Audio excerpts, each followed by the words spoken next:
We now look at the electromagnetic showers.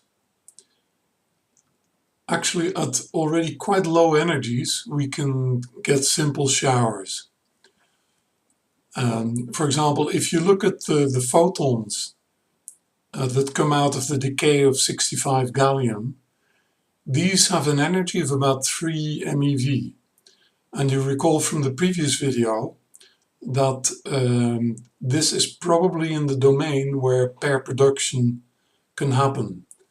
And in fact, these photons, they were detected in a germanium lithium crystal. And this picture shows what happens. So you have a photon coming in, and at point A, it will produce a pair of an electron and a positron. The 33070 eV is split up among these two particles, of course minus their rest mass, and they then continue their path in this crystal through a series of Compton scattering and photoelectric absorption.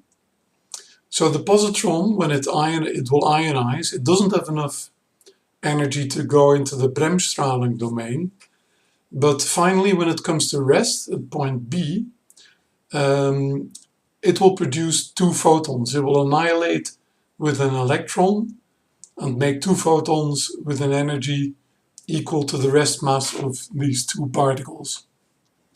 This photon will then continue, but it has not enough energy to make a pair of E plus E minus.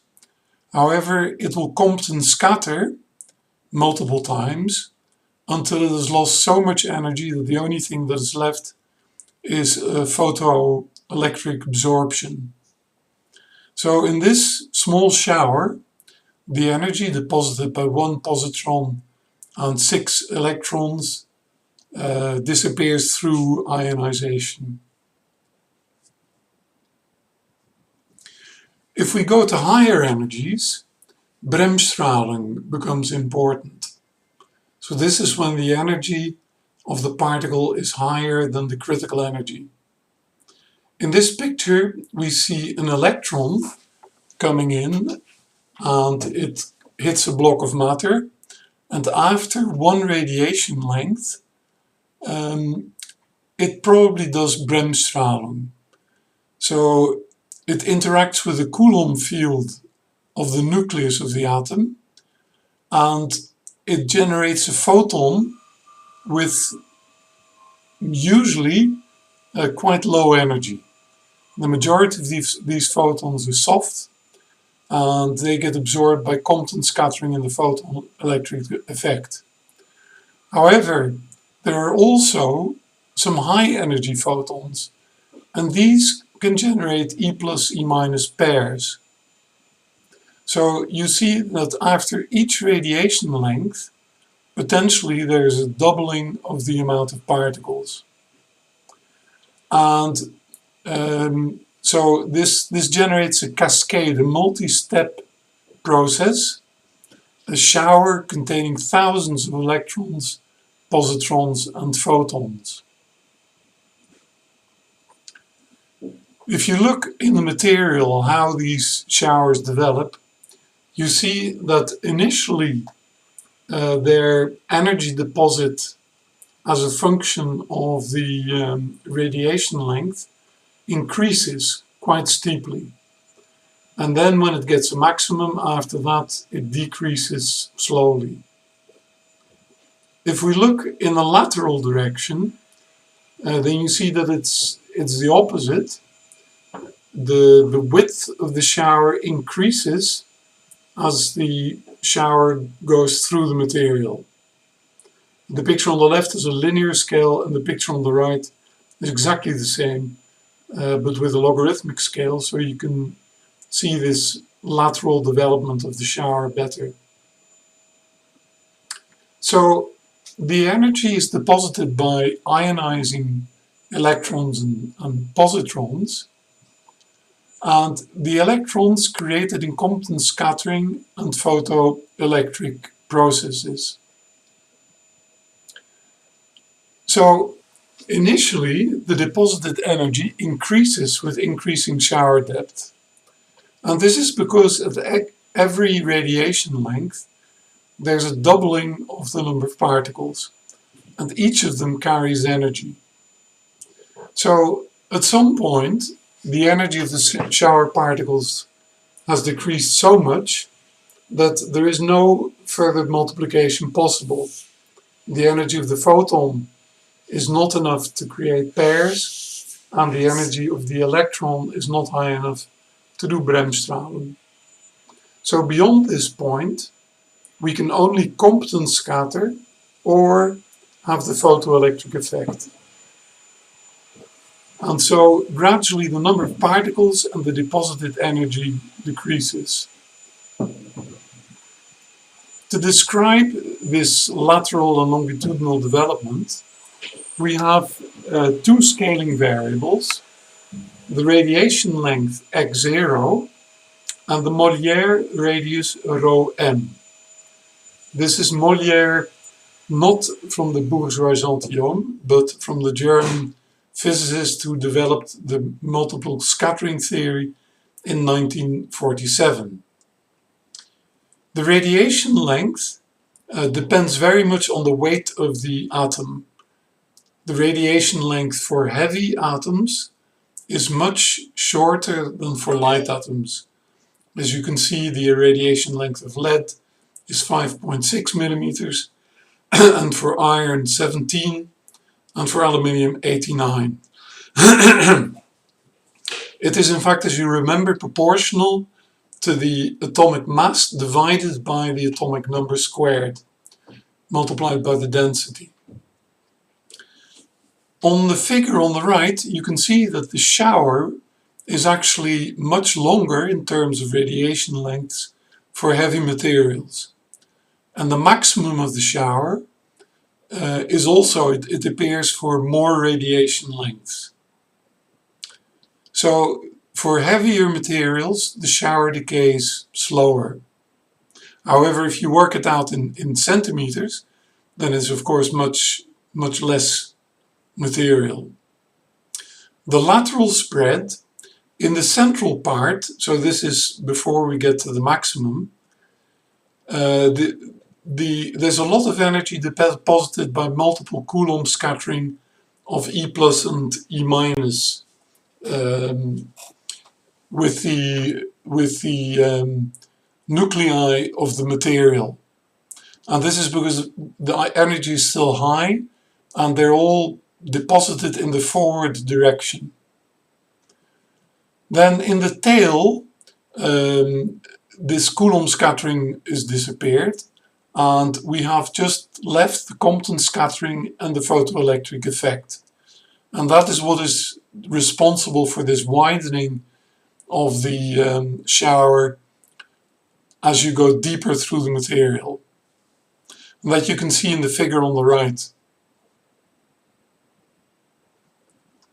There's a heuristic model made by Heitler to describe the longitudinal profile of the showers.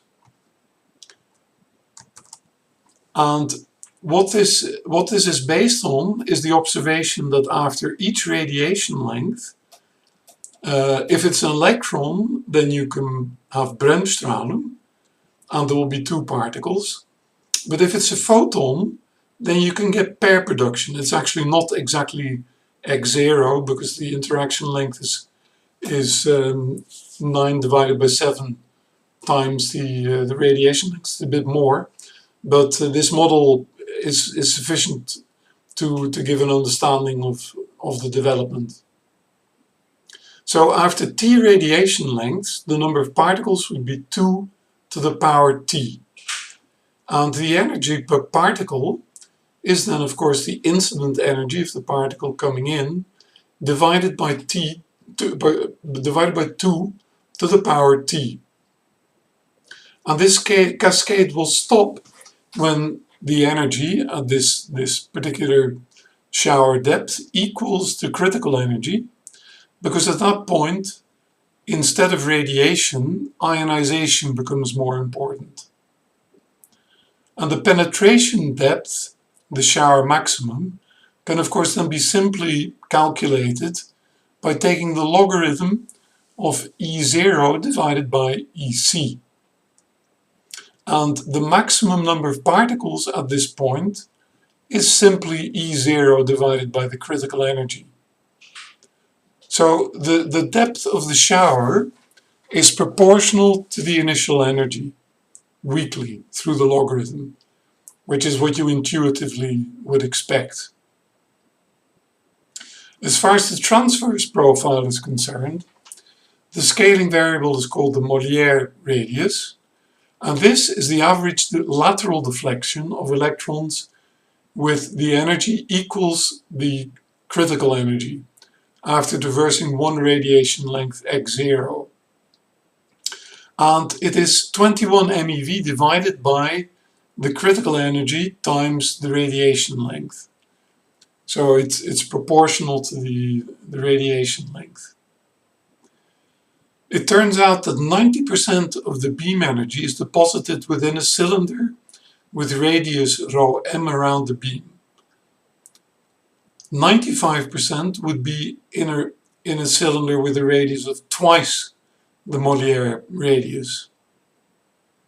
So, as you see, the lateral width increases with the longitudinal shower depth.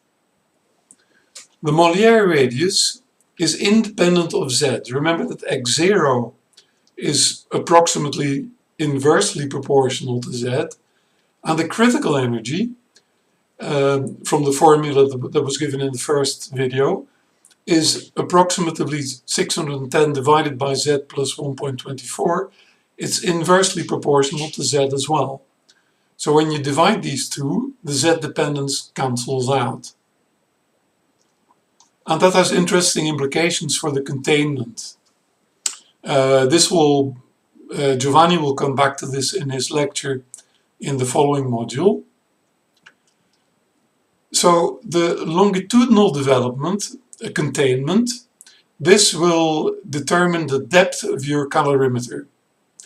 If you want to contain, for example, 99% of a 100 GeV electron shower, you would need, as you can see in the left-hand plot, you would need 25 radiation lengths of lead. And this is 140 millimeters. But you would need 22 radiation lengths of copper. And 22 radiation lengths, although it's less radiation lengths, as we saw, it is actually much more material than copper, 315 millimeters. As we saw before, the depth to contain the showers increases with log E, that you can also see on this plot. The lateral containment, which is important because this determines the cell size of your calorimeter. Because of course you don't want to have overlapping showers. In an ideal world, you should be able to identify each individual shower so that you can identify the particle that generated it. And as I said in the previous slide, this is approximately Z independent. If you look, for example, at ρm for lead, this is 16 millimeters, and for copper, it's 15.2. So this means that although for copper you would need a longer calorimeter to contain it, you actually can make do with a thinner one, although not much, but it is thinner because the Molière radius is smaller. There is some rule of thumb formula that you can use to apply the 95% containment of a block of material. So what you do is you calculate T max, the number of radiation lengths at which you have the maximum of the shower depth. You add 0.08 and then you add 9.6 times the radiation length. For the lateral containment, you multiply the Molière radius by 2. So yes, this material dependence of radiation, of the lateral development of showers with on the Molière radius, you can see in the picture on the right. To give an example, the lead glass calorimeter of the opal detector, this was a detector at LEP, the predecessor to the LHC at CERN. This material has a radiation length of 2 centimeters, a critical energy of 11.8 MeV for electrons. Remember LEP was the electron-positron machine. Rho m is 1.8 x0, so that is 3.6 centimeters. And so you can calculate T max for 100 GeV electrons, that is 13. And so the longitudinal containment would be 46 centimeters. The lateral containment would be 7.2. So you can see that with a very compact amount of material, you can already contain 95% of the shower. The energy resolution of electromagnetic showers is determined by fluctuations in the energy measurement. So if you assume that a particle with energy E will create a signal that it consists of n signal quanta, so each particle of the shower is detected, and then the energy would be proportional to this amount of quanta. And the standard deviation would then be the square root of the number of quanta. So sigma E over E would be proportional to 1 over the square root of n. However, in practice, the resolution is a sum of various uncorrelated contributions. As you can see in this formula here, sigma E would be A times the square root of E. The circle with a plus means that it has to be added in quadrature. And B times E, so B is a constant term, and then there's a noise term C. So sigma E over E is A divided by the square root of E. So that is the first term, the 1 over square root of n, where A is then the resolution of the apparatus that measures the signal, plus B, and then plus C over E.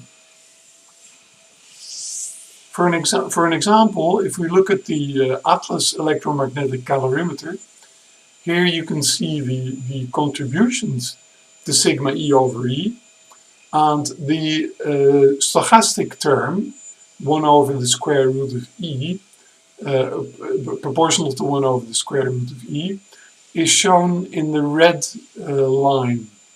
And for Atlas, this is 10% over the square root of E.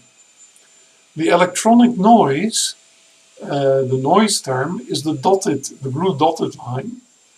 And the calibration, which is due to leakage, photons and electrons that escape the detector, this is constant. It doesn't depend on the energy. And the interesting thing when you add them all up, those are the black dots, is that it's inversely proportional to the energy. As the energy goes up, your error goes down.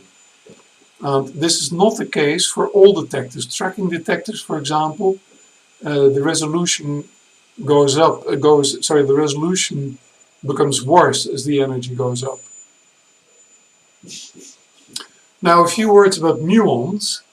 In the energy domain where we're usually working, muons will primarily lose energy via ionization and delta rays. This is the beta Bloch domain, which is valid up to a few hundred GeV for muons.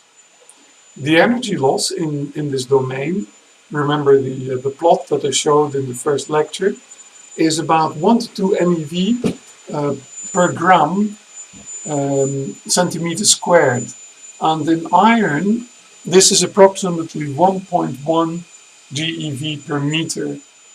So for muons of this energy, you need a huge amount of material to get rid of them all. And in fact, in the charm detector, which was an experiment at CERN quite a few years ago, I think it was 30 years ago now, they had to get rid of all the muons, and so they had to put 300 meters of iron in front of the detector, because these muons would cause important background to their signal.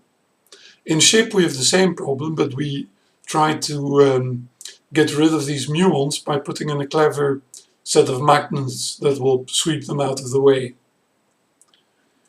If we go to higher energies, remember the critical energy of muons in iron is about 400 GeV, the radiative losses will become important, and then the energy loss will be much more. There will be a factor of 2 to 6 increase with respect to the ionization losses. So that concludes the second video. Here's the quiz. Try to answer it, and if you don't know the answer, look back at the slides.